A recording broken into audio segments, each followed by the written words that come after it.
Hey, what's happening, everybody? I hope you guys are doing well. Welcome to drboycetv.com, the home for intelligent black people. My name is Dr. Boyce Watkins. And Carlee Russell. Carlee Russell is apparently going to prison. It was just released just today that Carlee Russell is found guilty of faking her own kidnapping. Now, if you don't recall, Carlee Russell is the woman who just a few months ago pretended that she had been kidnapped. She pretended that she had been taken away by some deranged, crazy people, and they found her 2 days later. 2 days later, she pops up out of nowhere and comes back to the house as if she's been through this terrible ordeal. And immediately from the time that she came back, there were people who started to question whether or not Carlee Russell had actually been kidnapped. Well, you typically, in many cases, when the internet sleuths start getting to work and they start digging into facts and details and comparing notes, a lot of times you find out that the person isn't who they pretend to be. They're not doing what they say that they're going to be. And so Carlee Russell, in case you don't know, this is breaking news. She basically just got convicted.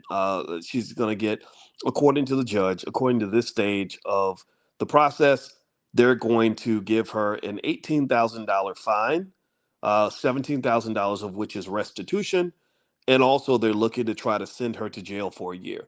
Now, I want to ask you all a question. Do you think? Give me a yes or no. Do you think that Carlee Russell should go to jail? How many of y'all think that she should go to jail? Hey, my name is Corey. Hey, M. Weens, I see you. And Stacy and Gregor. Stacy says she's all the way over in the UK. What a mess. Yeah, I thought it was a horrible mess. And it really bothered me when the disappearance happened.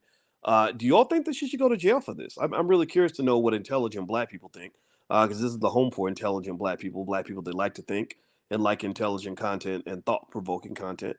What do you guys think? D. Williams says jail. Okay. Stacy says no. Stacy doesn't want her to go to jail. Art Brantley says yes. Okay. All right. Well, I'm gonna tell you. I will say that that this was a very disturbing incident, right? And I think that when you are faking your own kidnapping in the backdrop of how many black people are being kidnapped and the media is paying no attention. Do you guys know this? Do you all know? Have y'all seen the stories about how many thousands of kids are disappearing from the state of Ohio alone? Did y'all know? I mean, think about this, right? Processes. This is what's crazy about this, right?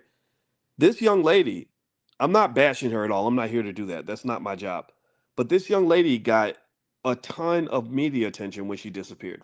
I mean, the whole world was looking for her. Everybody was like, "Bring Carlee home." I guess people think that if you say it on Twitter, that's going to make it happen. You got a lot of Twitter activists out here. People that think that if you tweet something, that's the same as doing something. Unfortunately, that's not true. But it's okay. You could have been tweeting about something else. So instead, you were tweeting hashtag saying "Bring Carlee home." So this young lady got so much attention from so many people. Everybody was looking out for Carlee Russell, and it's crazy that she had that kind of privilege in a society where there are thousands of Carlee Russells out here, thousands of kids, young women, young men getting kidnapped that get no media attention whatsoever. It will blow your mind if I were to show you and try to even list in this podcast the names of every single black child that's gone missing or every black young person that's just disappeared without a trace. So she was really privileged, and I think that's the sad part. The sad part is that the one time when the society takes the time to say, okay, we're going to care about a black woman. We're going to look out for this black woman. We're going to make sure she's found. We're going to make sure she's good. We're going to search the ends of the earth. This chick's out here playing games. No disrespect. I'm trying not to be too mad because part of my heart goes out for her because she clearly has mental health issues. Maybe she was seeking attention. Maybe she made a mistake and was trying to avoid the consequences of her mistake. And you never know. She could have been cheating on her boyfriend and got caught and got sympathy by pretending to be kidnapped. Maybe she got into it not knowing that she would get this much attention, thinking nobody would notice, and everybody noticed. And now it's a huge embarrassment for her and her family and all the people that stood by her. I don't know. At the very least, I think the obvious lesson is if you have a problem, face up to it. Face up to it because sometimes your lie will turn into a deeper lie. If you don't face the original lie, you're going to be facing a supersized lie. When you don't face the lie when it's tiny like a mouse, by the time you finally face it, it's going to be big as an elephant. And that's what I see in this case. I really would love to at some point, maybe to make some of that restitution money back, Carlee can go and do sell an interview to Oprah or somebody that will get inside her head. I'm really curious. Don't get me wrong. I happen to be in the camp that thinks that jail time is appropriate. I think that there should be a penalty, not just for her to teach her a lesson, but really to let people know that falsely filing police reports is inappropriate. Or you think about all the brothers that get falsely accused. I think that if you falsely accuse someone of a crime, you should get jail time. I think that would slow down some of that behavior because that's very, very serious. Lots of resources were spent trying to look for this young lady. So I do think that some jail time might be appropriate, but I also think a lot of therapy should be ordered from the courts to find out what's going on internally that made you even think that this was a good idea. And then after she does the therapy, after she does the jail time, as she's trying to pay the restitution, which she'll probably never pay, that's $18,000. It's hard for people to come up with that much money. Maybe she can make some of that money back by selling a tell-all interview with Oprah, maybe even doing a tell-all book if she wants to, if she really wants to stretch this out, this 10 minutes of fame, and let me know what was going on inside your head. I would love, I mean, that would be an interview. I would love to do it on my channel. I ain't Oprah, but I got 1 million subscribers. I got two channels with over 500,000, almost 500,000, and about 3 or 4 others with a total of 500,000. So I got a decent subscriber base, right? We have reach in the black community. So I would love to interview her. If you know her, tell her she can come in and I would just let her talk. Because I really want to know what was going on inside your head that made you feel it was okay to waste everybody's time. What was going on in your mind that made you think it was okay to use and waste all the attention that really could have been used to really go find some of these black women that are missing, these little girls out here that are really missing. Y'all, do y'all understand this? Do y'all understand that everybody who's sitting back saying, "See, these chicks be lying, these chicks be lying." Do you realize how many thousands of black girls really are missing right now? And ain't none of us, nobody's talking about it, right? Because it's very difficult to keep up with everything that's happening in our hood. So I personally would love to hear what was going on in her mind. Um, Again, I don't have a problem with jail time, but some people do. If you want to know the details, her attorney is appealing the case. Her attorney also feels that jail time is too much. I would be mad if she didn't get jail time.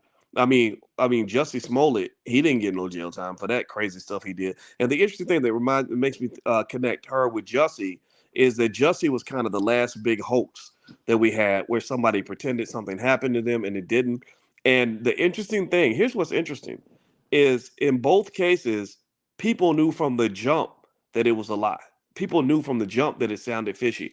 When Jussie first came out and said two Trump MAGA hat wearing Trump supporters beat him up while he was out at 2 o'clock in the morning getting a Subway sandwich on what I believe was the coldest night in Chicago in 50 years. Everybody in Chicago immediately knew he was lying. Everybody knew he was lying. The number one, it was so cold that day, I couldn't even go out in my garage. I lived in Chicago, by the way. I couldn't even go out in my garage. It was so cold. Number two, people were thinking, why are you going out for a Subway sandwich at 2 a.m.? Is Subway even open? Number three, why are you shopping for your own Subway sandwiches? Don't you have people for that?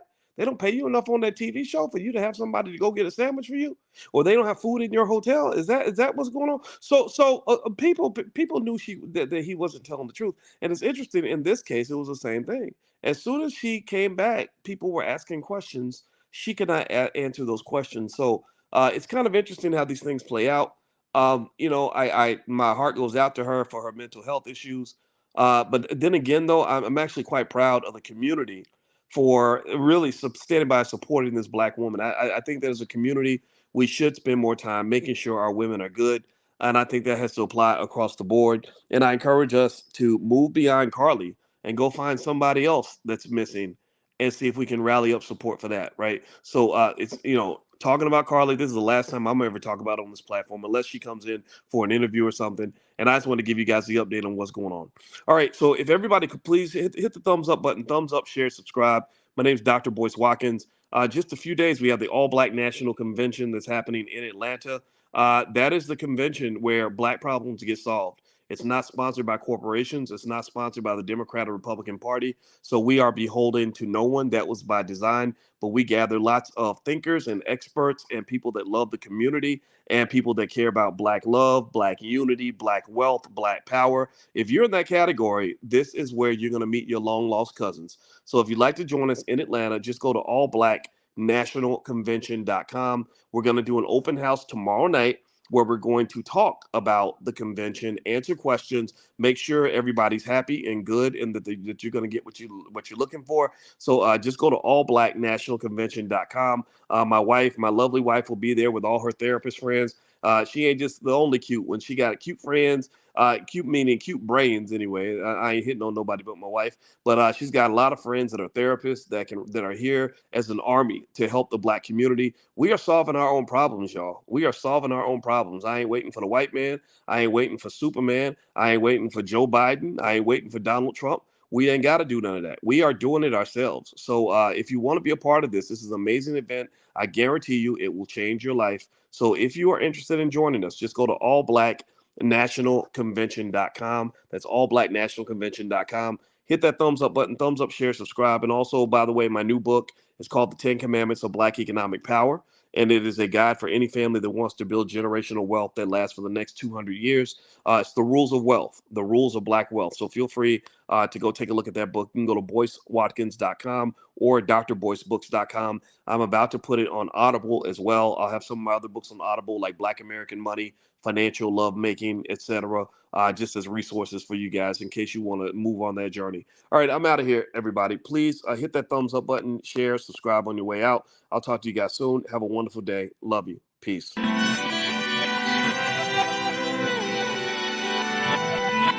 Here we are, clearing the isms, cataclysm, great. Our people out here struggling, trying to make it in this state. Everybody out here doing it, but we the ones who late. Now family, we the ones who gotta delegate. Get that money in the power, never be fake. Stick to cosign for 3. What did he say? Create jobs, support our own. Educate the same and buy back your home. Got 3 degrees, triple 10. 3 PhDs, now we on the CNN. DBTV, let's talk about negligence. Ignorance is bliss, but we can turn it to intelligence. Believe none of what you hear, half of what you see. Let's break it down here on Dr. Boyce TV. Here we are.